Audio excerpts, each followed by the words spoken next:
What's going on, Betsperts? We are back again for another wonderful week of beautiful DFS playing. And I am your host, Byron, the Model Maniac, and I'm joined today by my wonderful friend, Klos, aka PGA Splits 101, the Twitter magician, the guy with all the splits, all the stats, all the everything you could wish for in the world of Twitter and knowledge. How are you doing today, my friend? Doing well. Last week, I can't remember the last time I didn't play Russell Henley when he was in the 8K range in a weak field at that. Looking back, it was kind of a mixture of the course history and his recent form just kind of took me off him. And of course, he goes and wins. So very frustrating. Nothing about his game made sense going into the week. I play Russell Henley at 8K all the time kind of play, or you don't land up playing him, and it burnt us, I guess. So yeah, I mean, both of us did highlight Joel Damon, though, as being a great value play at 7,500, and he did finish in the top 5. So it was a decent week. Could have been better. It was a crazy week for me, man. I got 55% of my lineups through for 6 for 6, and I lost money. So Billy Horschel being in pretty much every single lineup that made it through and finishing 50th did not help. So DFS sucks sometimes, man. It's not easy to win, and having no Russell Henley was a brutal situation. But I'm assuming I never even played Joel Damon because I thought he was one of the few guys that I didn't play that we spoke about. He did get pretty popular, so yeah, I know. But it seems like these days we gotta hammer some of the chalk, because you can't skip every single chalky play because one of them is gonna hit, and they popular for a reason, obviously. So, and we don't usually do the show on Tuesdays, so it got pushed back this week. And just touching on this real quick, I personally don't even put my DraftKings lineups together until pretty late in the evening on Wednesdays. I think it's very beneficial to wait because the later it gets, the better kind of forecast you have related to the weather, related to ownership. So did you have any quick thoughts on that as far as what your process is, as far as when you actually put your lineups together? Yeah. I go on a bike ride every Wednesday, and then I come back. I've had a few drinks at the bar, and then I throw my lineups together at like 11 o'clock at night. So, I've got as close to the weather as you can get, and I, get all the different ownership websites updated as recent as I can, and have listened to every single piece of information that's out there in order to see where the public is and digesting everything, and then slap it together at midnight. So the later, the better. I think that's definitely a way to go about it, and I think it's the best way if you're looking from a leverage side of things. If you're playing like cash play games or one or two single entries, pick your favorite guys and roll, like early on, whenever you want. But if you're doing multi-entry stuff and you want to get weird and freaky, I think going late's the way to go, right? Yep, for sure. Yeah. So this week we got the Houston Open, Cadence Bank sponsor, and it's a new one. It's only been played at this venue twice, and it's one of the few courses that we get in the fall swing that's actually kind of difficult. So we're not going to see too many scores going super low. And Ron, what you got for us on the Memorial Park golf course this week? Yeah, so this is definitely not your typical swing season birdie fest. Memorial Park is a long par 70 sitting at over 7,400 yards.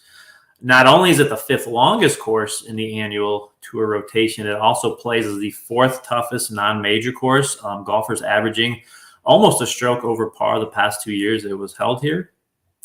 Considering its length, it's got unpredictable Bermuda rough, kind of firm, fast conditions here in November. You have really undulating green complexes surrounded by short grass, which of course is kind of when we get into, the short game, chipping, it's kind of the toughest for some of these pros. You have these swirling Texas winds also this time of year. So it's really no surprise. You do have wall-to-wall Bermuda. So again, kind of focusing here on players who do have a lot of success on Bermuda grass. Only 3 par 5s, and they are among the toughest on tour. You have 5 par 3s this week, and 5 par 4s that kind of are the teeth of the course. They play over 490 yards, 5 of them. They average a bogey or worse rate of 29%. And just really quick here, we only have 2 years of data on this course. So pretty much looking at the numbers, it really doesn't favor distance or accuracy. For me, total driving, which is kind of a combination of both, is going to be kind of the main stat I'm looking at off the tee here. I think one way we could get different this week is to kind of emphasize distance. I think some people might go that route, but you have some guys in this field, Luke List, Cameron Champ, where you can kind of, if you just focus on that and kind of do a lineup stack with distance guys, I think that's the way to go. Long iron play is going to be paramount here. A majority of approach shots from kind of 175 yards plus. This is also a very tough proximity course. Memorial Park has the highest proximity from the rough on tour at 53 feet. The average is only 44 feet. So if you get stuck in that Bermuda rough, when you consider, how firm these greens might be, it's going to be really hard for some of these guys to get up and down. So, heavily emphasizing around the green play and scrambling this week. I think bogey avoidance kind of makes a return, also important. And finally, kind of looking at past performance on other difficult scoring courses. There's a number of guys in this field, like an Aaron Wise and Mackenzie Hughes, that play above their baseline on tough tracks, like we will see at Memorial Park this week. I love it. And one more thing I want to add there is I've ramped up the par 5 scoring. There are only 3 par 5s, but you mentioned those other 490-yard, 5 of them par 4s, which to me is requiring a very similar skill set as what you would have on a par 5. So I basically thought there was 8 par 5s on this course, which good point. It explains why it's so difficult, right? So that's what's going on this week. We're going to kind of go like rapid fire through some of our favorite players. I know it's a Wednesday, so we've pretty much heard everything you can in the world of content by now. And let's start it right off the bat here with Scotty Scheffler at 11.5K, way up at the top of the leaderboard on the DFS slate. And then he's followed by Sam Burns, Tony Finau, Hideki Matsuyama, and last week's sketchy-ass winner, Russell Henley. So what are we liking here, Ron? I don't know if I'm going back to Russell Henley. I have a matchup against him. I can't even remember who I matched up against him, but it's definitely a fade of Russell Henley this week. I don't think he returns to...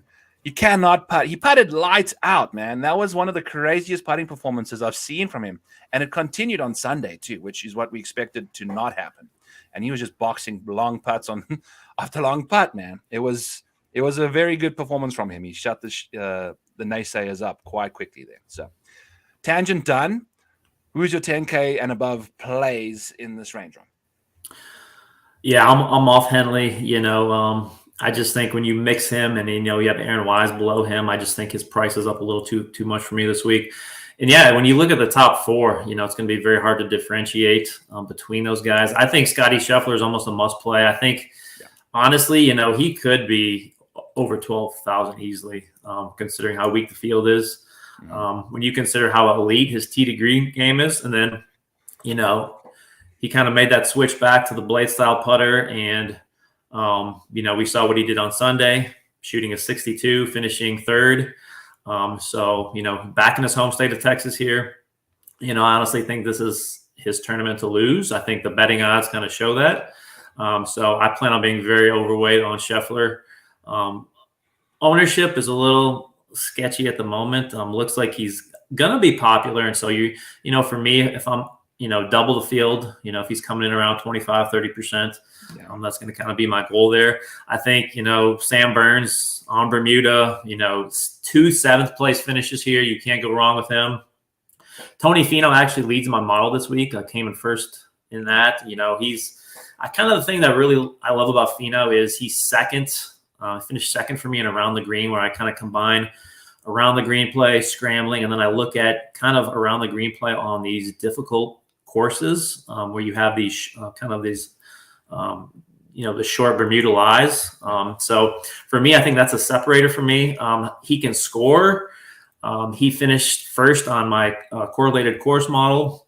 Of course, his ball striking can be one of the best in the world. So I just think Finau is a great play at 10-4. And then Hideki is kind of another guy who, he finished 3rd for me, and I know his recent form has been lacking. But he always tends to show up on these tough courses. And another guy, just like Finau, really good around the green, doesn't make many mistakes in that area. And so I think, it's really hard to differentiate these top 4. So kind of my goal is to, I'm either going to play Scheffler and I'm going to load up in that 7-8K range, or I'm going to try to get 2 of these guys in. And there are some pretty decent value plays in the 7K range that I'll kind of mix and match with. Yep. I've got a bunch of 6K guys I'm going to be throwing in there, kind of doing that rotational policy down at the bottom. I'm rolling with Wise, Burns, and Scotty, at the top here. So those are going to be my guys. Everything you just mentioned, Scotty in Texas, Scotty on a difficult course, Scotty coming off one of his best rounds of the year, Scotty with a Scotty Cameron putter in his hand that's behaving again. I mean, like you said, his to lose. I haven't bet a single person outside of Dean Burmester at 95-1. I'm hoping Scotty bogeys 1 or 2 holes quickly early on Thursday morning. Pounce on an 8-1 if I can. If not, if that number gets shorter, he's just going to run away with this thing. It seems like, I think he shot a 62 here in one of the years, which is insane. I think he gained 9 strokes on the field. That was bananas. So love Scotty, love Sam, the driver, all that jazz, Bermuda putting. And then Tony, like you said, he leads the field in bogey avoidance. He's fantastic when it comes to chipping on these shorter, Bermuda fringy type lies. So love those 3 guys, and then Hideki and Russell we out on. Aaron Wise leads the top of the 9K range here. He's actually the guy I have the matchup against Henley in, -116. So I feel like that's a straight up head-to-head matchup. Oh, yeah, I love that. Like this. Yeah, absolutely. So I smashed that one. We're going with Wise over Russell in that matchup. And, he's $100 cheaper. He's going to be 2.5 times owned Russell Henley, but we've seen what he can do. At the Memorial, freaking Aaron Wise is just, he leans on that ball striking, and the putter heats up every now and then. Things look good for him. So he's going to be very popular, rightfully so. Loading up on Sam, Scotty, and Aaron. I think you got to go overweight on those 3 guys and then get weird down bottom with some 6K dudes. So definitely going to go there. Taylor Montgomery's in this range too, beneath him with some Jason Day, Maverick McNeely, Sahith Theegala, Denny McCarthy, and Emiliano Grillo's no longer in the field, by the way. And Joel Damon rounds it out at 9K. So my quick take on Taylor Montgomery, love him at this course. Don't love that he's playing with Sam. He's playing with Scotty Scheffler, who's the third guy in that pairing. But either way, he's playing in one of the premium featured groups. He's just come off the Corn Ferry Tour. What's going to go on, right? Like this is like his first big stage before he's got into the weekend type round. He's going to be paired up with Scotty Scheffler, former world number 1. Things can go south quickly. Get a little nervy on a tough golf course like this. You can shoot a quick 77, and then the next thing you know, you're out of this event. So he's going to be quite popular this week, I think, too, rightfully so. But I'm going to dodge him. I'm going to hope that I've got a top 20 on him, so we're going to roll with that only, and hope for the best. Hopefully he finishes inside the top 20 and scores as little points as possible this week. So that's kind of where I'm going with here. And then Sahith Theegala and Denny McCarthy are going to be my 2 kind of where I get different after going pretty chalky at the top in the 10K range. Sahith and Denny down in the bottom of the 9K range are probably each under 10% owned. Denny's played great golf at this venue. Very good when it comes to bogey avoidance. Very good when it comes to this course history here. And he's playing some good golf. So like Denny, Sahith going to be that super volatile play that I'm going to just throw in every now and then to kind of get weird, because I don't think a lot of people are going to trust him at this course. So that's what I'm doing in the 9K range, Ron. What's going on with you?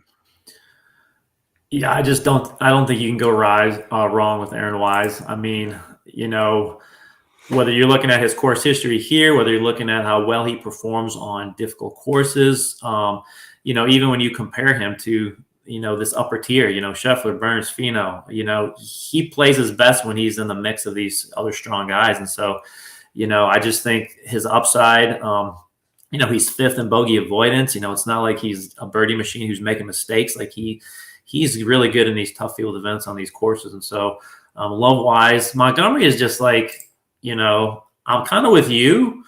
Like, I'm going to fade him again this week. But, when you think about it, he bombs it and he puts the lights out. Yeah. And so he kind of continues to make up for his neutral approach game. And so, 5 appearances on tour, since he's joined, and, 5 top 15s, like he's turning into a machine here. And so it's like, but again, when you look at his price, as the 7th most expensive player, he probably should be finishing there. And so, I like what you said though. I didn't consider his grouping, and thinking about the pressure that might get to him here a little bit. So maybe that's just kind of another differentiator for some people not to play him. I think Jason Day is, surprisingly finished 6th in my model this week. I honestly could not believe it. But when you look at the recent results, like he's just continuing to get better each week. The approach game remains really good. 9,500 is still a little tough to swallow. And he's going to be 15-ish% owned too. So he's going to be up there with those boys. Yeah. And so, I don't know. I still have my doubts. If I see him finishing in the top 10, top 5, I may come around. Like you said, Denny McCarthy's, when you think about a long course, he's not long off the tee, of course. It's accurate though. He finished really high for me. And so I think people are going to be off him this week. I think 9,200 is a price tag people are not going to want to play. So he might be my main leverage play in here to try to maybe get a little bit of room on the field.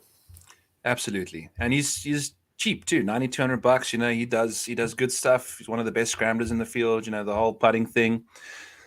It's interesting, and I don't think he's going to have that pressure of being one of the favorites in the field. So he's going to just be grinding away, doing what Denny does. So yeah, that's what's cooking there. Joel Damon, what do you think about? He's played well here the last time he played, and I can't play a popular Joel Damon. I don't know. That's why I couldn't get to him last week and freaking T3. So he did win a matchup for me over Harris English though. So we'll take a little bit of Joel Damon love on that side. But do you like him this week, Joel? Ron? No, I'm passing. He's 78th in my around the green model. And so I think, as heavily as I'm weighing that this week, if I see guys approaching that number, that's another thing that's got me off Henley. Henley's 69th. Matthew Neesmith is 100th in that ranking. Yeah. So again, looking for things to kind of differentiate some of these guys. And so that's why I'm off Damon, off Neesmith, for sure. Yeah.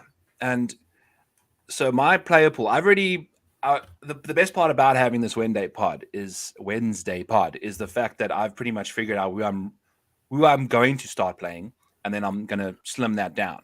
But I've only got one guy in the 8K range that I'm going to mention, and it's Andrew Putnam. He's also going to be one of those leverage plays sitting right there by Davis Riley and Taylor Pendrith in the salary scale. Also one of the shorter hitters on tour, but electric short game. So he's going to be one of those guys that where you don't want him leaning on his short game when you go to a birdie fest. You want him leaning on his short game when you come to a course like this where pars are what you're looking for. And I love him at this course with the short game side of things.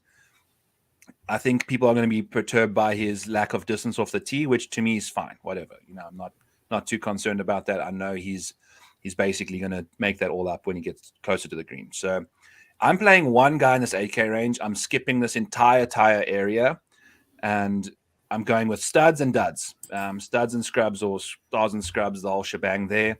Andrew Putnam's the $8,600 guy I'm playing. Do you have anyone you favoring in this 8K range, Ron?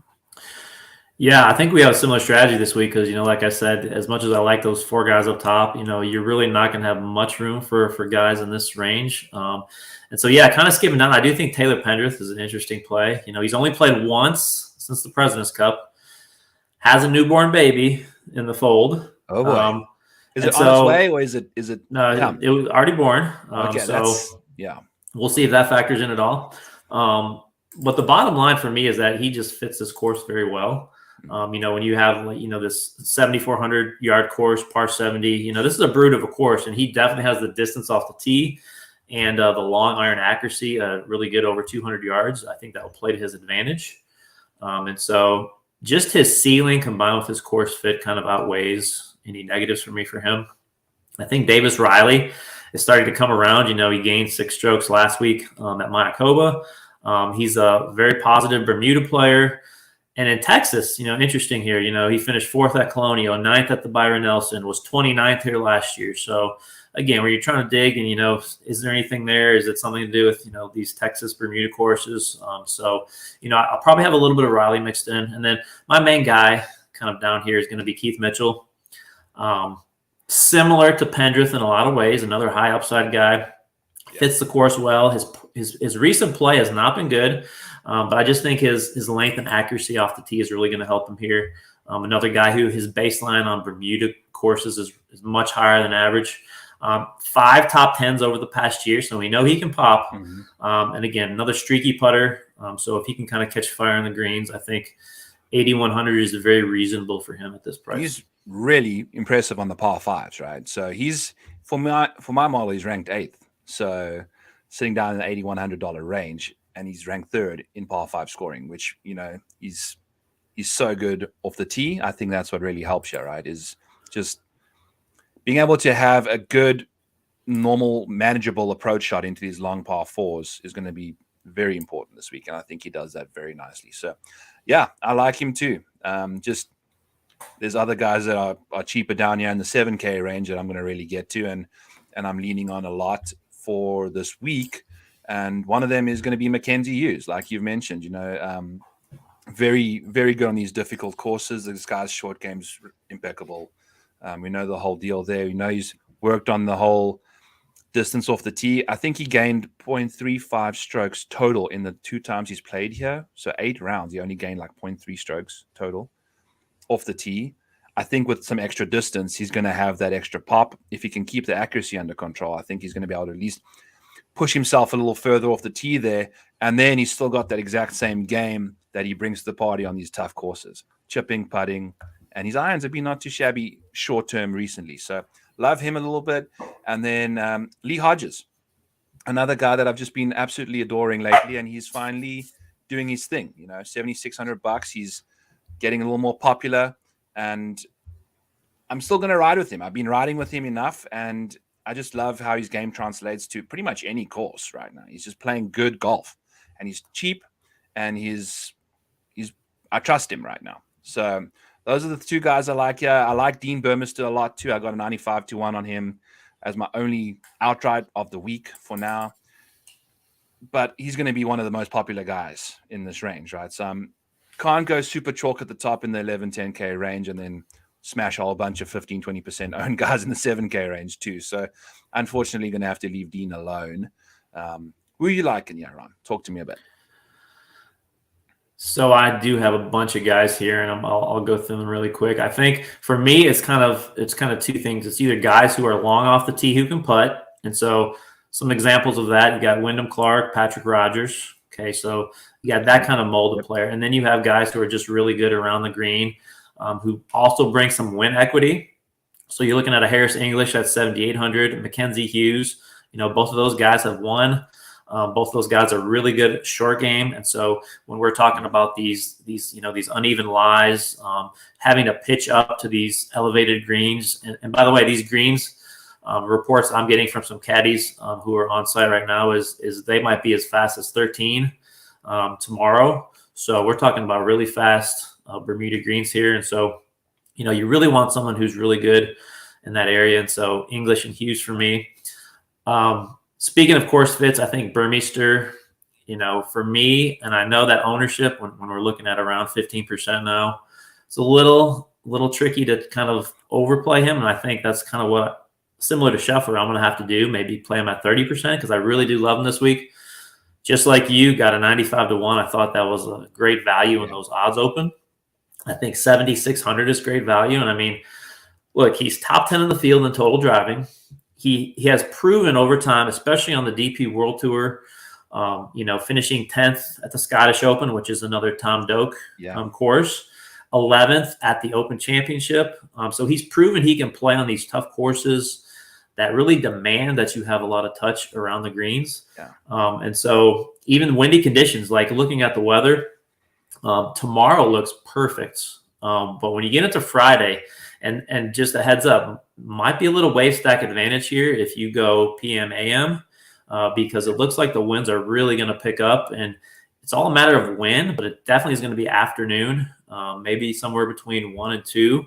Looks like winds are really going to increase on Friday, and then looks like Saturday and Sunday it's going to be somewhat windy as well. So, you know, just another thing to think about when you're making your lineups, as far as, you know, some of these guys that have proven to play well in the wind. But yeah, love Burmeister. I think Alex Smalley is a great value at 7,600. And then even going down lower, you know, Justin Lauer, you know, he's a guy who kind of keeps not as good last week, but he's a guy at 7,400. I think you can play. Sepp Straka still not really getting much respect here. Yeah. Finished fourth here 2 years ago, 7,400. Of course, Luke List always plays well in these tough events. He's going to be another guy that I'm going to have a whole lot of at 7,300. Has the distance off the tee. And again, really underrated short game as well. So I think Luke List has a chance. Underrated chipping. Yeah, if he isn't horrible. Around the green. Right. If he isn't horrible putting, I think Yeah. Luke List is someone who will be at the top of the leaderboard come Sunday. Oh my God. And then finally, Davis Thompson is a guy who, just keeps kind of putting together good performance one after another. And so, I really love him this week as well. Yes. I second that. I love Luke List, but in my notes here, I say I can't play him at a course like this with a putting like this, and people are going to be on him. I think he's going to be a little popular this week because of that ball striking.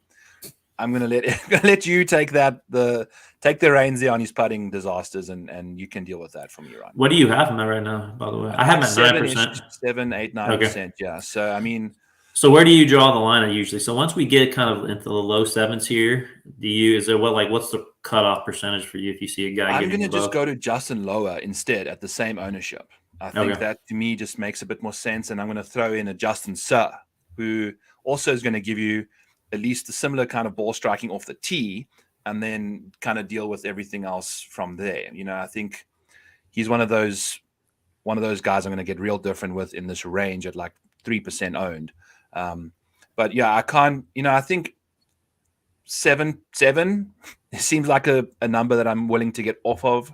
A guy that's got a major deficiency, when he's 7% owned, and there's something about his game that I'm not a big fan of.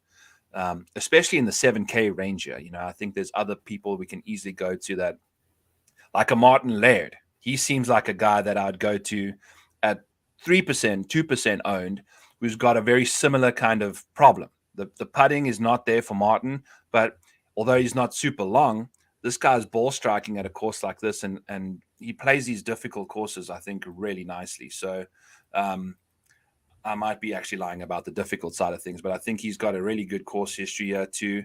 I don't know. I just like a Martin Laird this week at $7,200. And then another guy I'm a big fan of is going to be Russell Knox. I don't know why I got these Scottish guys, but in the wind in Texas, who knows? Russell Knox has got I think I was getting confused between Laird and Knox. Knox over here has played some good golf. He finished T15 here last year, and he's very safe. He's only missed, I think, one cut coming into the week. And he's really good around the greens. If you take a look at what he gets up to when it comes to chipping off these tight, fringy lies, Russell Knox is someone I'm a big fan of. Cameron Champ is also an interesting guy if you're looking for distance, because you don't want him at these birdie fests where you got a wedge in your hand. If you look at his proximity numbers, anything inside of 175 is atrocious. Anywhere outside of that it's delightful. And he's super strong. And if you look at, he's fourth in par 5 scoring in this field. So Cameron Champ, he's not playing good golf, but this course suits his game quite nicely if he were to make a bounce back here. There's a few other guys like Robbie Shelton, Brendan Steele, Danny Willett. Those are kind of guys I'm looking to get a little more different with in this range, but not necessarily in love with any of them there. So there's a few guys I do like in the 6K range here, though. So I know you typically kind of stay away from here, so I'll let you rattle off a few first, and then see what I'm thinking. Ernie's a big fan of the 6K range too. I can tell. For me, there's not many down here. Like you said, Cameron Champ, I think, like I said at the beginning of the show, if you're looking for the distance angle, I think he fits that. I think Trey Mullinax at 7K is another guy who, taking a little step back recently, but, we saw what he did, back in the summer. So I think, another long hitter can really get to those par 5s, really good from 200 plus. I think Ryan Palmer, home state, Texas native, great in the wind. I think at 6,900, he's kind of been hit or miss over the past year, kind of not as good as he used to be. But I think he's a guy you can take a chance on, at 5 to 10% ownership, getting above the field there because he doesn't appear to be too highly owned either. Eric Van Rooyen is another name at 6,800, a guy who's world-class player. And again, the biggest thing for me with him is how he tends to pop on these tough courses. And so, at 6,800, I think that's a great value. And then just going down, there's not a lot I like because, again, a lot of these guys, once you get into the 6K range, they have really poor histories when you get into, like I said, the course and how difficult it is. I think Tyler Duncan at 6,500, I think he's underpriced. Callum Tarrant at the same price is interesting. Mm-hmm. I think Bramlett, just his length, again, if you're going with kind of the bomber angle, same price, 6,500. But for me, that's kind of where I draw the line. So yeah, like I said, my strategy is to kind of load up on that 7K range, and then kind of with you, kind of going with the stars and scrubs here because you want to get a piece, if not two, of those upper tier guys in your lineup. Yeah, I totally agree. And I've got three that I'm really going to be leaning on. I built some lineups, and I did my 40 lineups already last night, and just like a preview of what I was trying to get at. And I've got about 60% ownership for Burns, Wise, and Scheffler. I think I'm just, kind of pretty much starting them in some sort of a combination for pretty much every single lineup.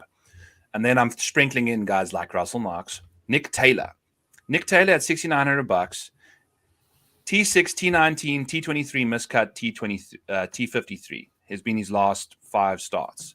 He's only missed 1 cut. He hit 5 greens on Saturday in Mayakoba. So that's very impressive for a professional to do. I don't know how you can only hit 5 greens as a PGA pro, but he managed to do that. And I just love his consistency at $6,900. Love that over here. And I think he's played here before too. So he plays really well on hard courses. So I love that about him. And then we're going to scoot down to Scott Piercy at $6,700. He's going to be a little popular, but $6,700. Love what he's been doing recently, like what we saw out in Mayakoba. Austin Smotherman is also another guy, $6,700, round about 3% owned. Does his stuff on these kind of courses too. Ball striking, from the 125 to 225 range, like that. And then a really sketchy play for me is going to be James Hahn, who I saw some guy absolutely tilting James Hahn last week because he was sitting at -7 with the back 9 to go and missed the cut. He just absolutely imploded. I think he shot like 41 on the back 9. And I hate to be that person owning James Hahn equity, but I think this kind of course suits his game a lot better. He's one of the best ball strikers in the field. Over the last in 2023, he enters this week second in ball striking. On approach and off the tee, when we have had recorded rounds in the 2023 season, he ranks second for me. I know he's only played 8 rounds, but that's enough. We know that's his pedigree. He's a very good ball striker. The short game is atrocious. So we'll see what he can actually get up to here. He does putt better, I think, on Bermuda grass too. So I'm a big fan of James Hahn at $6,700. And then we're going to scoot down to Austin Cook, who's been my little darling, the guy that missed the 3 straight cuts, but gained strokes on the field over those 6 rounds. Well, he's made 2 cuts recently, and they've been T24 and T27. And he's only $6,400 now. So going back to him again, he's been playing good golf, and he's underowned, undervalued, underpriced, the whole shebang. Love him. Philip Knowles, another guy I like here, $6,400. Same kind of principle as Austin Cook. Very accurate off the tee, got a nice, tidy, off the tee game, which for me, if you're going to be short, you got to be hyper accurate. Yeah, stay out of that Bermuda garbage. Don't want to be in the cabbage hitting into these greens. And then 2 very risky plays. $6,300 Kelly Craft. 8 out of his last 11 starts in 2022 were made cuts. And that's all we're looking for people down here in the $6,300 range. He's also finished at this venue at T29. So this guy is really good at putting, and that's about it. And that's fine for me. So someone in this range that's that good of a putter on this kind of a course, sign me up for that at $6,300 all day. And then Scott Harrington got some insane distance off the tee, and he's kind of one of the better guys in this short, small sample size of data that we have. He's very good chipping off these tight lies from what I've seen so far in the data. We cling on to the most random things here in the bottom of the barrel, but distance and good short game for Scott Harrington, and he putts his best on Bermuda grass. So $6,300 Scott Harrington, $6,200, sorry. And then my last dude, right at the bottom here, at $6,100. I'm going to go back to him, and it's probably for the last time. Maybe we go back to him at the RSM, but Augusto Nunes. I'm definitely going to play him for round one showdown. He did the same thing as James Hahn. He was inside the cut line, and then on that back nine, he cannot make a cut right now. He's in his head. I've been watching this guy, and it's just so frustrating. I don't know if you're fearless or if you're stubborn. I think I'm stubborn. But I admire it. I do admire it. Yeah, thank you. I appreciate that. $6,100. I don't know. Hey, you can fit a lot of guys in if he goes off this week. So I don't mind him. 5% of your lineups. It's not. Hey, go for it. And he's been inside the cut for 27 holes, pretty much every single event, and then just has this mini meltdown. So I think maybe at a more difficult course where he can lean on his apparently the good ball striking that he brought to the PGA Tour, he can do that. But definitely playing him in round one. We'll see how many beers I have tonight and if I go back to Augusto Nunes or not. So that's kind of going to be what the situation is there. Where are we going to slice this slate in half, Ron, for our favorite top and bottom play this week? Yeah, we'll go 8K this week. 8K. Okay. So talk to me. Who's your darling up top here? Yeah, I know this is cheating a little bit, but because I am going probably double the field, I'm going to go Scotty Scheffler. Yeah, what is the 11.5? So, yeah, I just think with him finishing as well as he did on Sunday, we're talking about a guy who, I don't know if he really is that interested in making sure he gets the number one tag back, number one player in the world, before the season ends here. But I can really see him. Texas course, just going out here, and I don't know if he's going to run away with it, but I would not be surprised.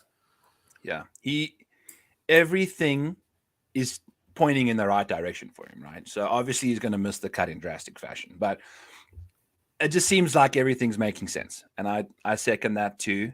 If I were to be a little different, I'm gonna say Mackenzie Hughes as my top play, for the top here. As I don't think he should be $7,700, if I'm being honest with you. I think he could easily have been 9K, and I would have been fine with that too, because he's won 2 starts ago, T25, T23, and he's played well here before. So everything about him is pointing in the right direction. He's had a T7 and a T29 at this course.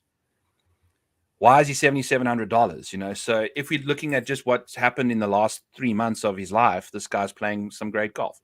I'm going to definitely be loading up on him a lot, probably up in the 50% range too. He's cheap, and I think he's got immense upside. Who do we like? What did I say? Oh, a dumpster darling. That was what it was last week. So yeah, who's your dumpster darling this week, Ron? Under 8K. Yeah, probably not. And I'm going to go 2 guys here just for the sake of, I know Dean Burmeister, I know that ownership's getting high. So, again, love him. I think he's the best value on the board at 7,600. But if you are a little scared by that ownership, I'm doing it. I'm going down the Luke list. I just think, 11th here last year, tougher field events. I don't think, it's not going to be a putting contest, so we don't need to worry about that part of it. I just think he's a guy who just his all-around game, tee to green, definitely should be enough to get through the cut line, and you never know. Maybe he's good enough for a top 10 here. We'll see. Cool. No, stick to your guns, and I like him. I think we'll see. We'll refresh some ownership stuff and see where, if he sneaks under 7%, maybe I'll sprinkle him in a few lineups too. Who do I like here this week? I'm going to say my favorite dumpster darling is going to be Austin Cook. It's going to be $6,400. I've got him currently in a bunch of my lineups that I've already made. He's going to be over-owned for me. I think he's going to be the differentiating factor, like someone down in the 6K range. If everyone's playing these stars, someone in the bottom range here that's got some upside at $6,400 is Austin Cook. So, like I said, the T44 and T27 in the last 2 starts he's played in is enough for me to go back to him again at $6,400. So love him here, and hopefully he can do some good stuff for us. One more question. Who are we scared? Like who could piss us off this week if they played well. Seems like the Russell Henley type thing. Yeah, I mean, for me, I think, Montgomery is a prime candidate for that, just because, what if he even plays better this week? What if he makes every play? Jason Day is another guy, he's, kind of stubborn about not playing those two. I think, I don't know what the ownership will look like, by tonight, but, those are two guys who, especially with Jason Day being number 6 in my model, I'm really going to have a lot of regret if he has a good week. Mm-hmm. So what do you think Jason Day is okay to kind of fade, especially with the short game side of things? Do you think he's going to be able to, that's one of his biggest weaknesses has been recently, right? Yeah, well, I think, the putting for sure. I think he's good, pretty good as far as around the green, unless I'm looking. Yeah, he's kind of 19th in the field around the green. So yeah, I think putting wise, I think that's a little sketchy, but okay. Yeah. Yeah. And just one more thing on Taylor Montgomery before we go. I was looking because he was one of the best Corn Ferry Tour guys, and he was just stacking T5s like crazy. But that was it. He was stacking T5s. He wasn't winning. And a lot of his round 4 scoring, when he'd gained 1.5 strokes or more in the first 3 rounds, was a negative round 4. So I know he's a really good player and he's been rattling off top 20s. But at this ownership and at that price, I think you're going to need a guy that can win a tournament. And he hasn't done it on the Corn Ferry Tour level. I don't think he's won a tournament there. I'm not sure. I think he just got in here by just being very, very good all the time. We'll see. We'll see what the nerves, I think he's nervy. He's a nervy guy. And I think the nerves are going to be on full display this week. And that's why we're going to be nervous. He's going to be nervous. We're all going to be nervous. So that being said, that's who we're scared of. Anything else you got from your side, Ron? Yeah, last thing, we started this last week, and I think I like that we can do this moving forward, is looking at first round leader on this course. And so Russell Henley, if you're not going to play him outright, he's played 2 first rounds here, and he is averaging 4.2 strokes gained in those rounds. And so again, if you think he's going to keep this heater going at least through tomorrow, okay, and he's usually always a good first round play anyways. And then Jason Day also has gained an average of 4.2 strokes in the first round. He tees off at 7:24 in the morning. So again, if you're not going to play them, as far as DFS, DraftKings, if you didn't take a bet on them, not a bad showdown or first round leader bet for Day and Henley tomorrow. Perfect. No, I love that. And showdown. Basically, it's a glorified first round leader bet, So absolutely love that play. Yeah, you can hedge just through the first round. And if they play well again, then you got to go back to them on round 2.